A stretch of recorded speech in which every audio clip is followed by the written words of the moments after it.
Welcome to Raising Tech Podcast. I'm your host, Amber Barden. Today, our guest is UprightVR. UprightVR offers advanced virtual reality technology for precision balance assessments and personalized fall prevention strategies, enhancing mobility, safety, and quality of life for the elderly. We have two guests joining us today from UprightVR. Ramiro Maldonado is the Director of Business Development, and we also have Geoff Wright, who is the Chief Science Officer. Welcome to the show. Thank you.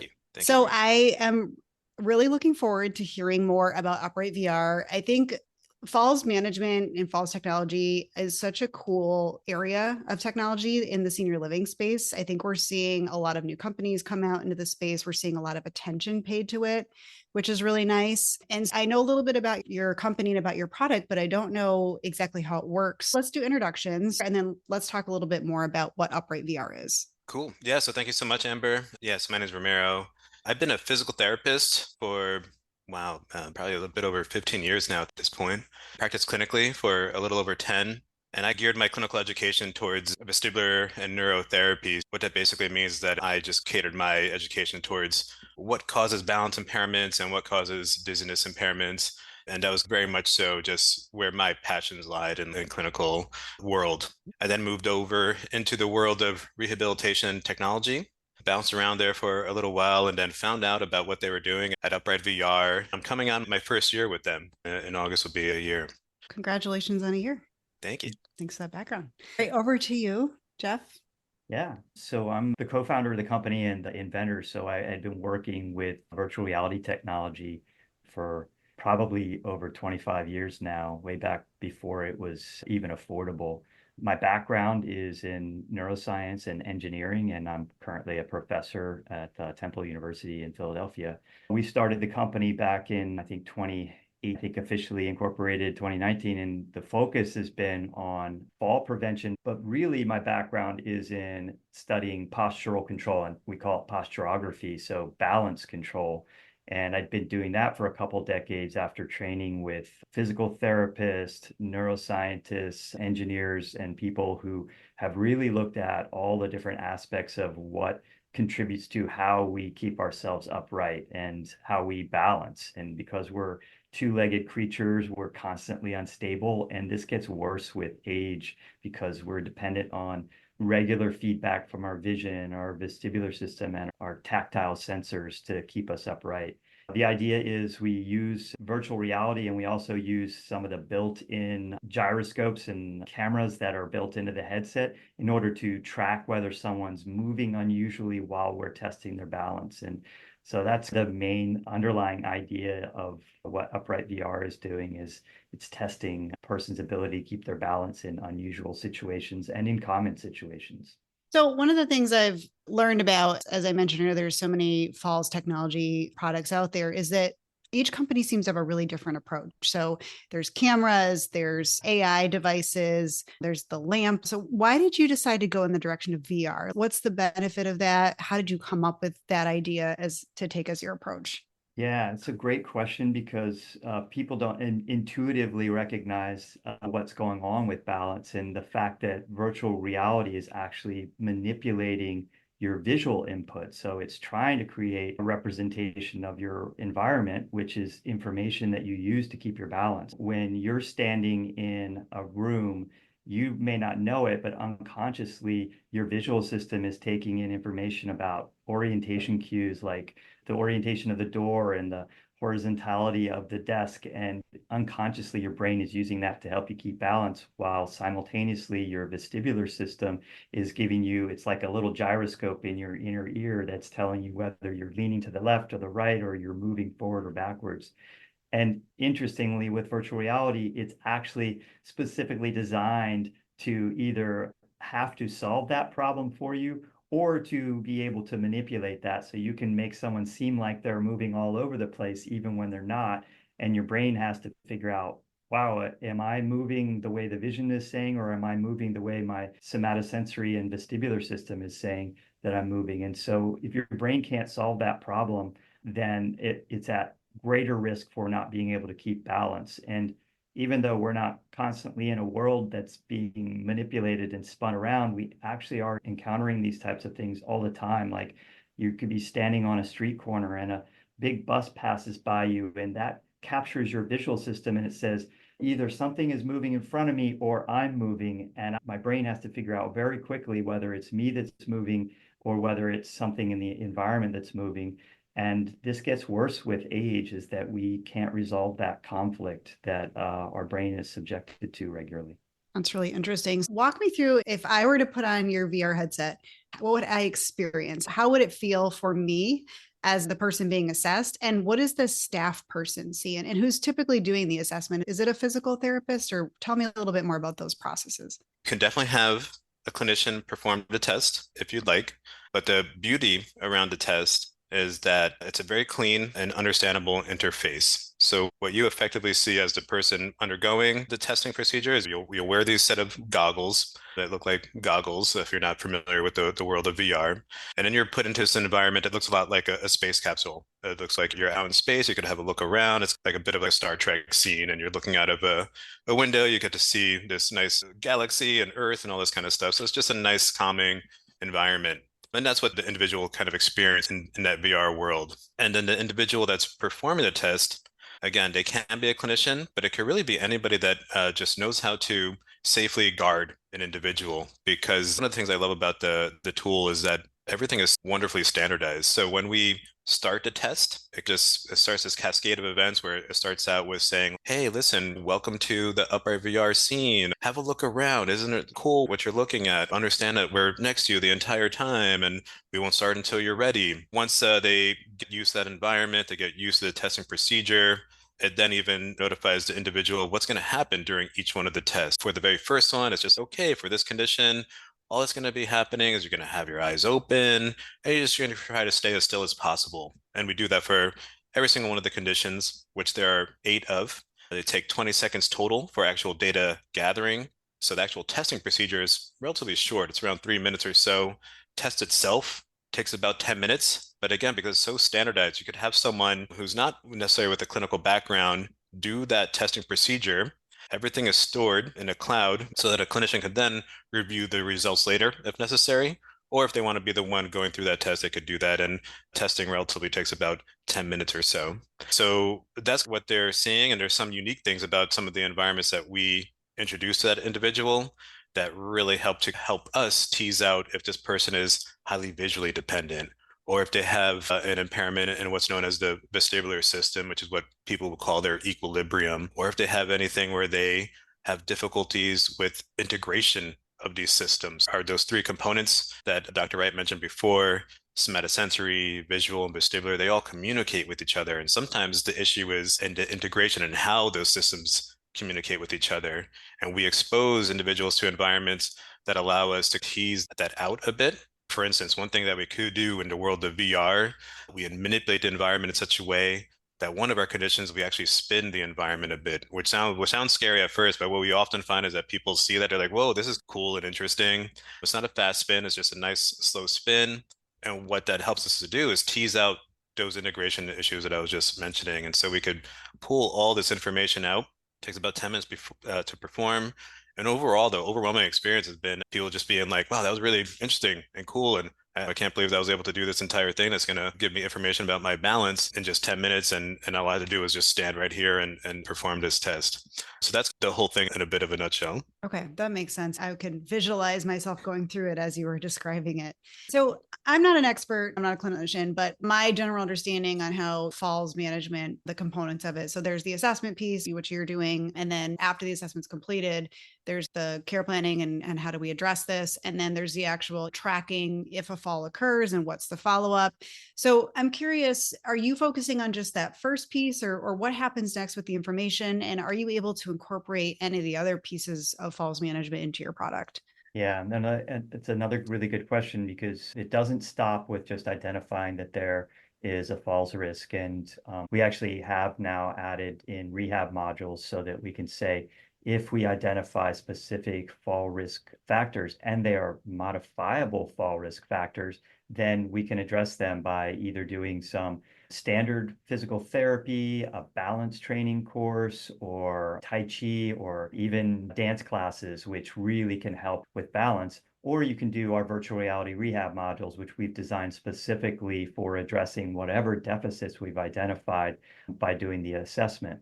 But in any kind of fall risk, I guess, matrix, you have the individual who is trying to keep their balance. You have the environment, which is not actively trying to make them imbalanced, but is the source of so many falls. It's like just a simple trip over a change over a curb or a change in the surface. So things like that can obviously be amended or changed to and modified to make it a more agreeable environment. And then the third thing is the types of tasks. So we have the individual, the environment, and the task that they're doing. And sometimes the tasks, such as activities of daily living, which you really need to do to get through your day, versus things that are perhaps more challenging, and can you change your behavior so that you're not doing the most risky things, but are there compensations that you can work around? So the goal is to address the whole problem, which is the individual, the environment, and the tasks that they're doing, and seeing if you can get them to where they can function in a way where they're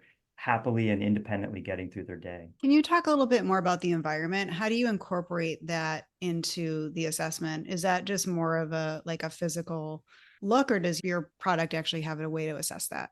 Yeah, no, so we leave that in part to working with the experts of environment design, but just through working with physical therapists, and they make modifications to the environment just through the natural course of their training. So our device itself doesn't identify that or doesn't identify environmental problems or issues that need to be addressed, but it does identify that this individual may be at greater risk if they're in a dark environment. If we see that they are highly visually dependent, then we say you might want to put some active lighting into the room so that when they get up in the middle of the night to maybe use the restroom, then a night light should be on so that they have some visual feedback to help them, because it turns out that they maybe have really weak tactile senses, and that they're at risk if they're trying to depend on just their sense of touch and their vestibular system. So that kind of thing we can identify, and then that guides the facility manager, the person who is trying to create rooms that are really ideally designed for seniors that have certain risk factors. Okay, that And makes just sense. to add to that bit is I forgot to mention that at the end of this test that we perform, this wonderful report is created that's instantly generated that identifies any area that might have a risk concern, exactly where in the balance system there might be an impairment. It's written in such a way that someone without a technical background could very clearly understand where the deficit is.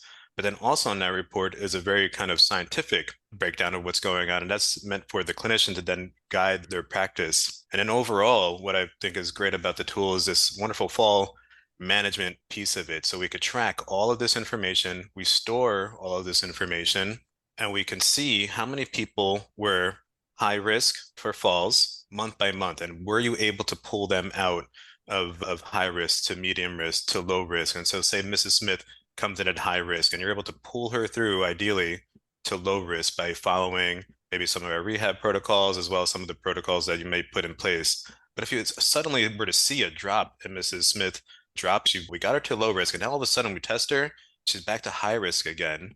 That would be also an indication for the individual to say, okay, what happened here?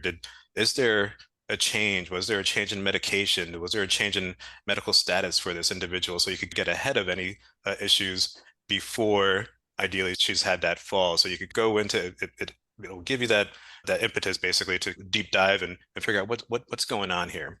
Yeah, that makes sense. So that kind of leads me to ask you my next question, which is I'm imagining that one of the benefits to using Upright versus other falls management tools is the portability and the size. And that's probably less of a barrier to entry and cost of the system as well. And then it sounds like it's also allows you to do frequent testing.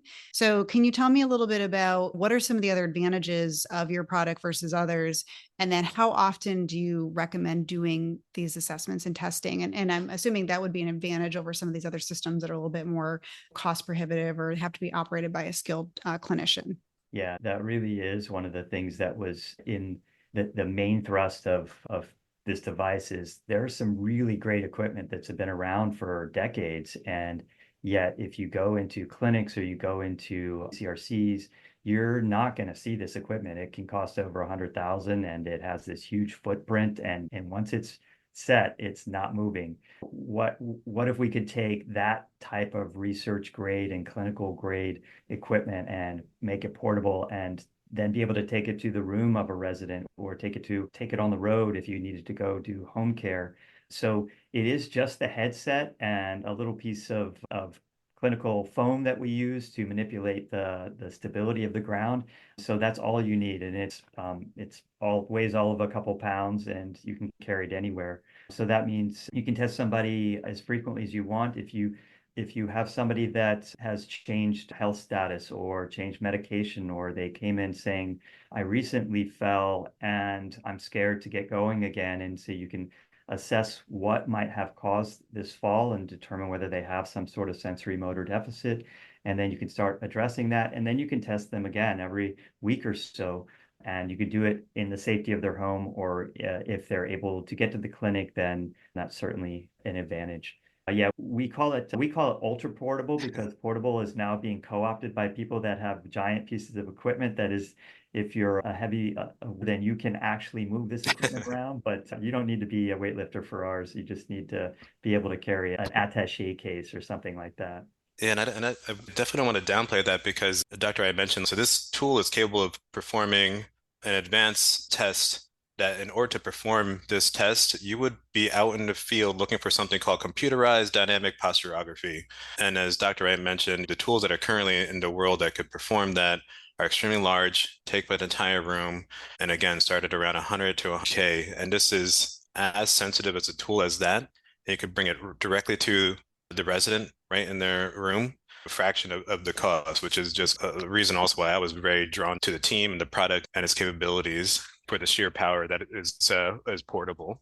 That's really incredible. And we don't have to get into it, but I'm really curious, like, how did you do that? That's so innovative to be able to take that technology and make it so portable and accessible. Yeah, it's funny that the technology is moving in. I mentioned that I've been working with VR for a quarter of a century, but some of the things that were innovated by others, I realized could be applied to these other applications. So the built-in, we call them IMUs, inertial measurement units, which are really gyroscopes and accelerometers, the kinds of things that you might have seen in jet rockets just 25 years ago, but now they're making them so small they can fit them in this commercially available headset.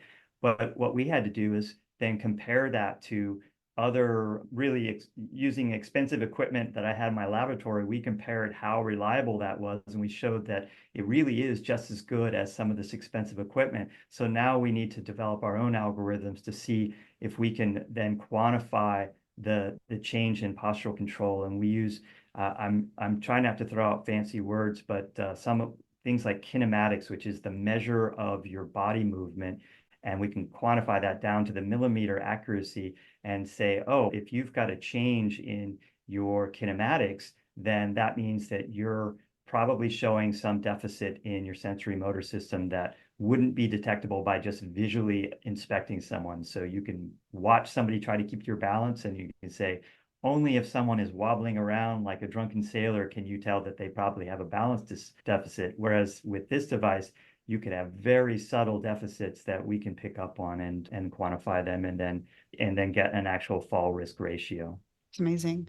Does your technology then integrate with any of the medical record systems so that you can have data going back and forth around the assessment and then any follow-ups and outcomes and then progress? Yeah, so we have looked at a number of the EMRs, and because there's no standardization out there and there's a lot of competing electronic medical record systems, we felt that we weren't going to be able to accommodate all of them. So what we did is we designed our own. It basically is a cloud-based database that gives you an electronic report that then you can either manually integrate with someone else's EMR, or you can use that in order to track an individual. So we store all this information in the cloud so that it's accessible to the user, such as the clinician or the retirement community managers. Makes sense. So looking ahead, are you able to share what are the plans you have for future development of UprightVR? How do you see this technology evolving? What can you tell us about that? Yeah, we've been having some really great brainstorming meetings over the last few weeks that we've had like a 5-year plan for a while, and it's constantly evolving. But we currently have, so we started out as just an assessment, and the goal was to develop then these rehab modules, which now we have a suite of rehab modules, a dozen of them that you use. They're like games, but they're specifically designed for treatment. And then we're currently developing machine learning algorithms that are going to take those assessments and match them with the most effective rehab to say, okay, if you've got this pattern of deficit, then what you need to do is it automatically tells you what rehab you need to do. We also have a number of other assessments which are important to the clinicians. There's a balance assessment, but then there's a lot of other types of assessments that are related to keeping your balance that may involve just sensitively testing the vestibular system, sensitively testing the visual and we call it the ocular motor system, so your visual motor system.